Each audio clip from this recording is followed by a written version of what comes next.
another installment. And we are right where we left off. I just went and grabbed a cup of coffee and came back. Thank God for my roommate. It is 7:30 in the afternoon and we have a fresh pot of coffee just made already. Didn't even have to go make one, so got back a little sooner than anticipated. Anyway, we're going to keep moving right along. As we step up here, you're going to notice that we get invaded, as I said before, by the Mad Knight Hodrick. The Holy Knight Hodrick. Okay. He is a pyromancy user. He does have a light shield and a two-handed sword. We have company. Come on, lock on. I really like this.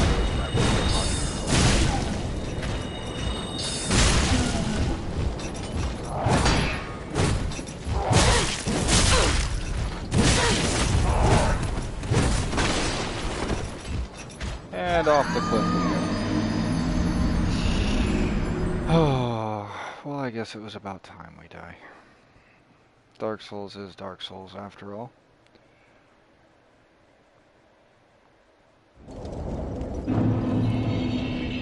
Okay. So, for better or worse, we are back.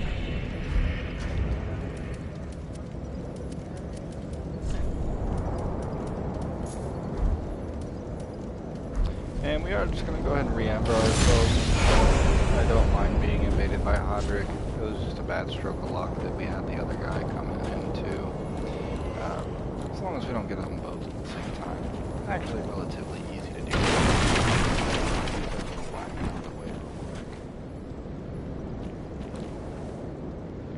I was hoping last time we were trying this to have time to go in and backstab the bigger guy.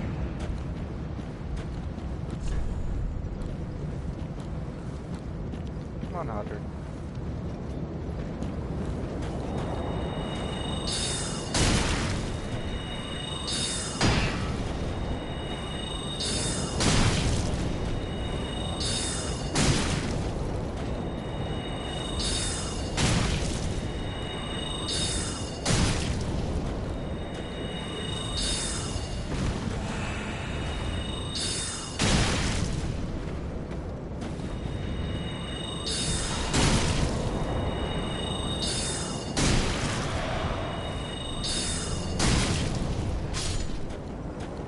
Here we go.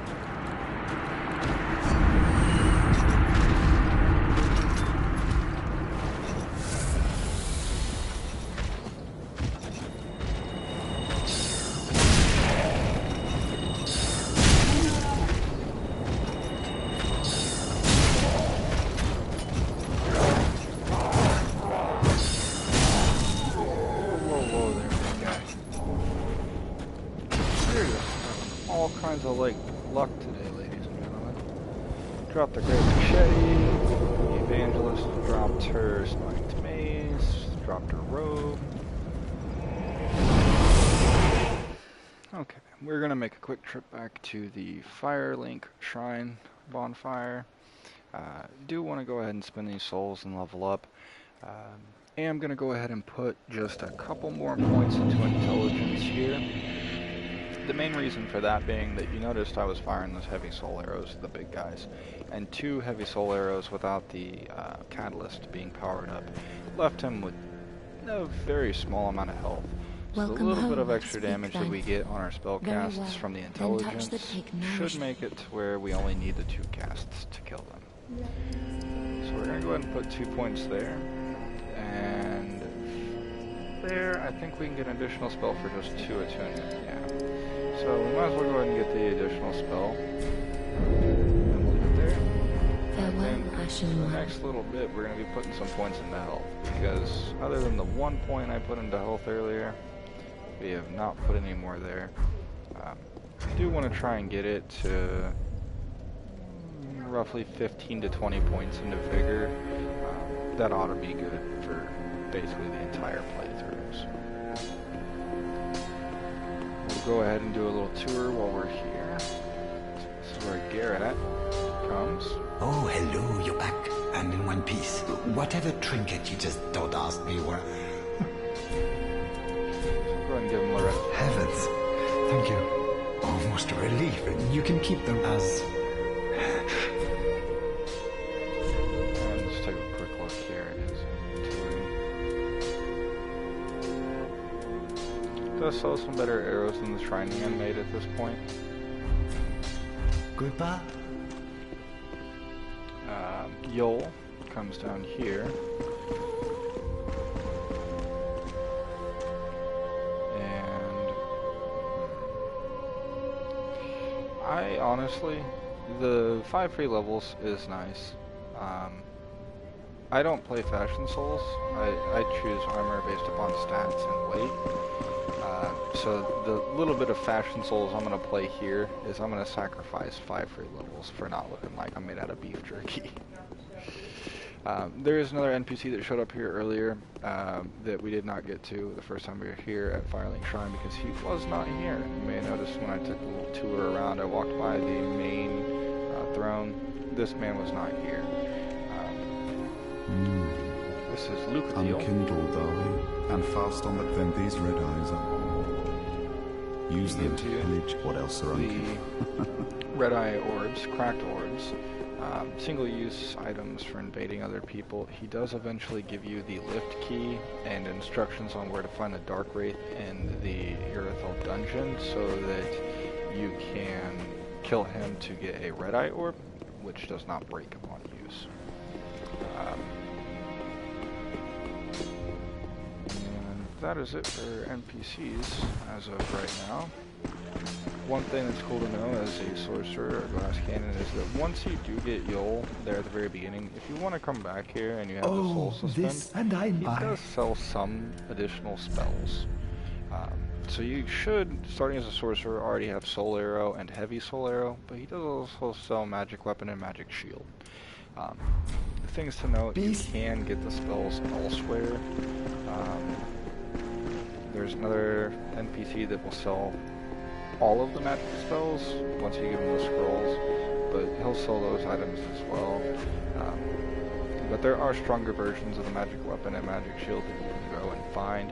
If it's something that you just really need early on in the playthrough, once you get Yol, you do have access to them. Or if you don't start as a sorcerer, when you plan on using sorcery, it does sell the first couple of soul arrows too. Not have an Undead Bone Shard yet, but we do have the Estus Shard that I would like to use.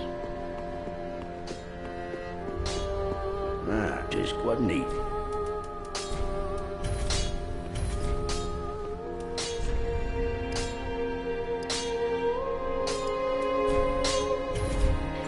Be careful. So now we're already up to 6 uses of our Estus Flasks.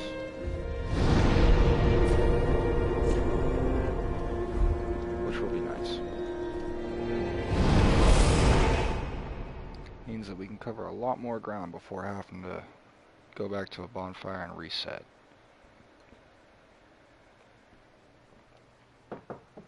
So from the dilapidated bridge bonfire, we are going to head through the cemetery after getting that Titanite book. But let's double check here and see what our 2 points of intelligence has bought us.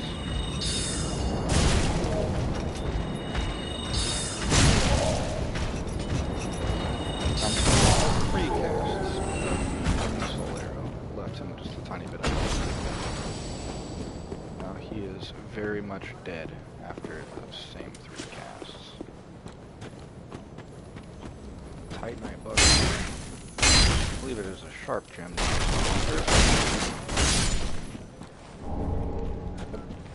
That will increase the dexterity scaling of the weapon that you fuse it to.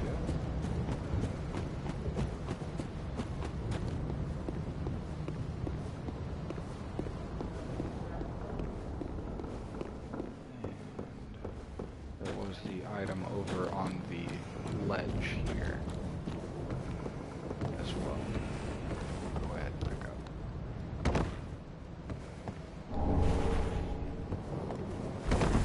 So those rusted coins there do increase your item find for a short period of time after use. If you're trying to farm for a specific weapon or set of armor off of enemies, they can be useful. You typically don't find enough of them in the world to really do that with. You can, however, once you find patches, he does sell the rusted coins.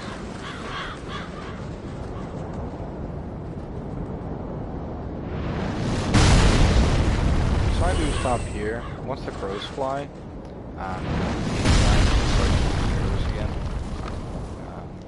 and he will hit you as well as the enemies here until you give him an item, which we're gonna go pick up now.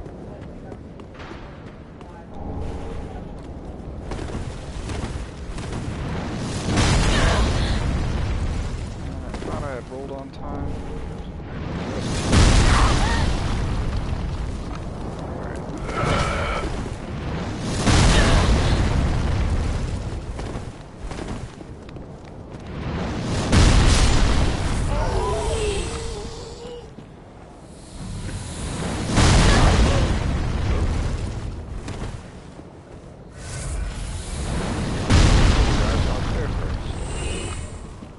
Okay.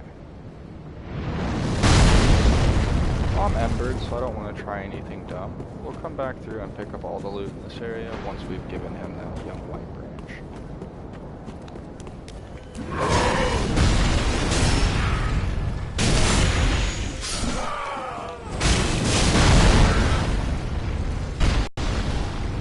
Did me a pretty good solid there. You do need to be careful because he can shoot you from over here too, so once you pop out trying to come over here and jump to get this item, if you stand up for too long, he will see you. He'll start shooting you. So we're just going to go ahead and open up a shortcut here. This does lead you right into the boss area. So coming down here and making a left, you'll notice the big tree sitting there in the corner of the courtyard. Not the giant tree, but the tree sitting down with the crap hanging from its branches. That's the boss of this area. It's the cursed rotted great wood. Apparently those workers have decided to pray to him. But this door right here you can open from this side. It does give you a nice little shortcut into the boss area.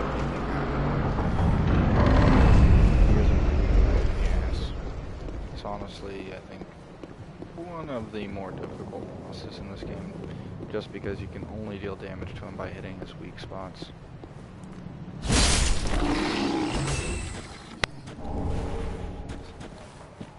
Kill him that pretty little pooch. You can see an ember. This road, there is a group of enemies that path along it, including an evangelist and 2 dogs.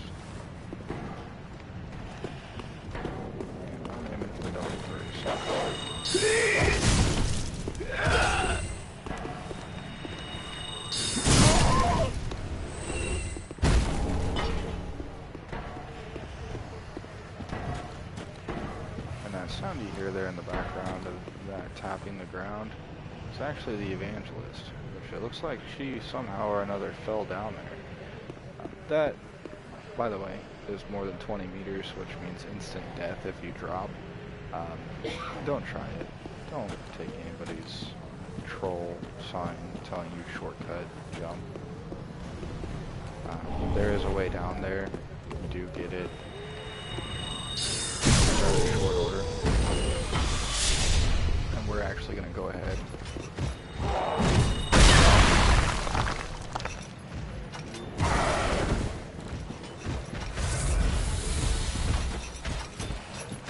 He souped me.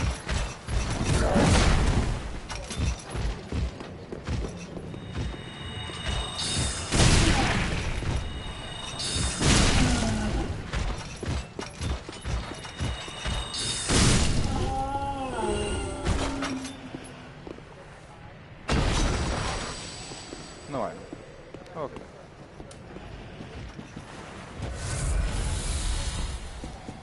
Where did this friend go? Oh, he fell down too. Good. We will deal with them later. So up this way, back behind the corner of this little shack on the opposite side, there are 2 dogs guarding some more alluring skulls. Honestly, I don't find the items to be worth it. It's really just not worth the risk.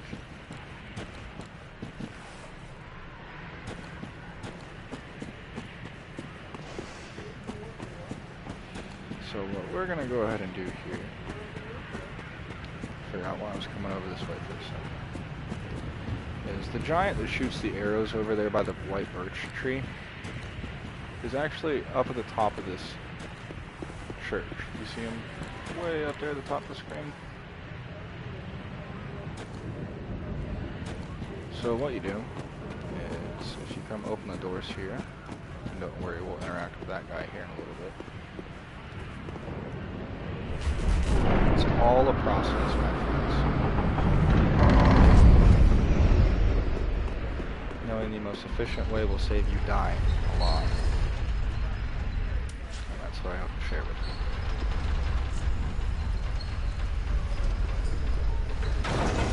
So this is Sideward, if you haven't played any of the other games. He is the latest manifestation of the Knight of Katarina. Along with the signature. Oh, pardon me, I was absorbed in thought. I am Siegbert of Katarina. Siegbert. Have you ever walked near a white birch only to be struck by a great arrow? Well, if I'm not mistaken, they come from this tower. Whoever it is, I'm sure I can talk some sense into them. But I have to find a way up. This lift only goes down, you see, and... So this is actually the first time you can doesn't get me anywhere. Sideward. And he finds himself in the conundrum of not knowing how to get up the tower to talk to the giant. He's going to have some more problems later on down the road. But for right now, we're going to help him out. So, if you haven't played before, it's pretty simple. This lift, the little trick to it is, there's actually 2 lifts. And when you first step on the lift, it takes you down. And when you get all the way to the bottom, the lift that's up above you is on this ground floor. So what you need to do is step on the lift and then step off. Once that lift reaches the bottom, the lift that goes up will be here. And that's what Sideward just saw when we stepped on the lift and went down. So he took a little ride up, although there's actually a way you can roll off here and meet up with him, which we'll do on the way back down. You hear him right there. That's a little platform you can drop off. Takes you to a little optional area of the game and lets you advance in this quest line.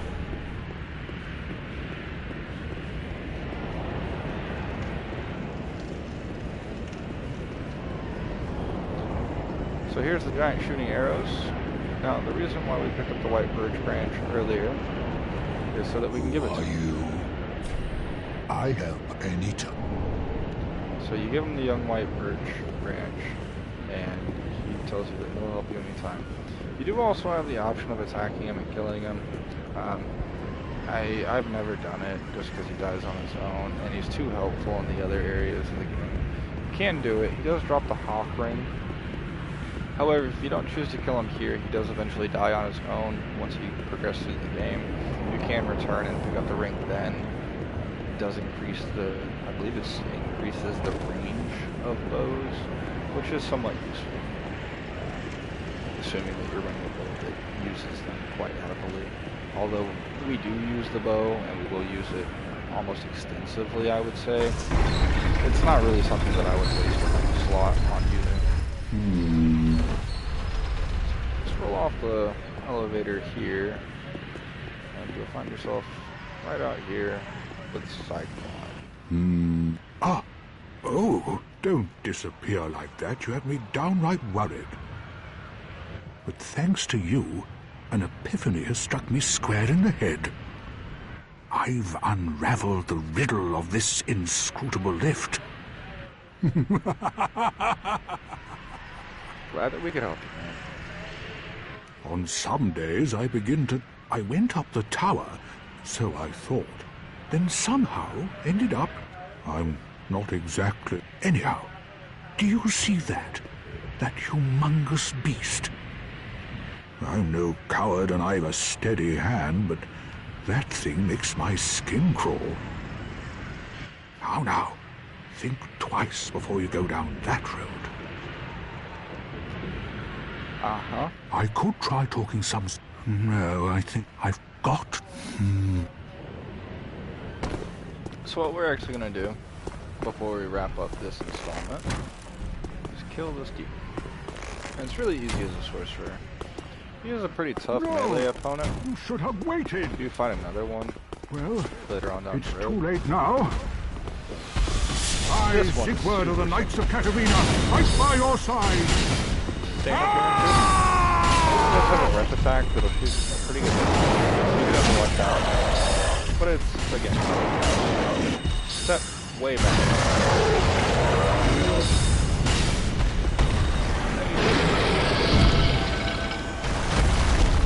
So much for people saying that sorcerers are hard to play, huh?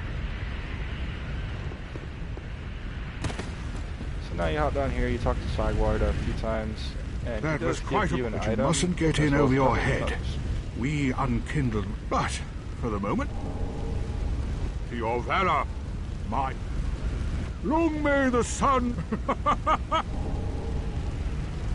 Well, the only thing to do...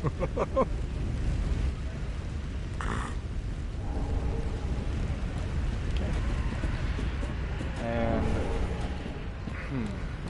we're at about a 20-minute mark, 22-minute mark right now. I think I will cut off here, and then we will pick back up on this next section. Should be the final segment for the Undead Settlement before we do the boss fight. And if we can make it through the area quick enough, which is entirely possible, we will go ahead and do it in one. It'll probably require two. But anyway, ladies and gentlemen, thank you again for watching. If you happen to like the video, be sure to hit that like button. If you have any constructive criticism to leave me, make sure to do so in the comments below. If you absolutely hated the video for any reason or another, go ahead and hit that thumbs down button. And just let me know what I'm doing, what you think is good, what you think is bad, and I hope to see you guys again soon.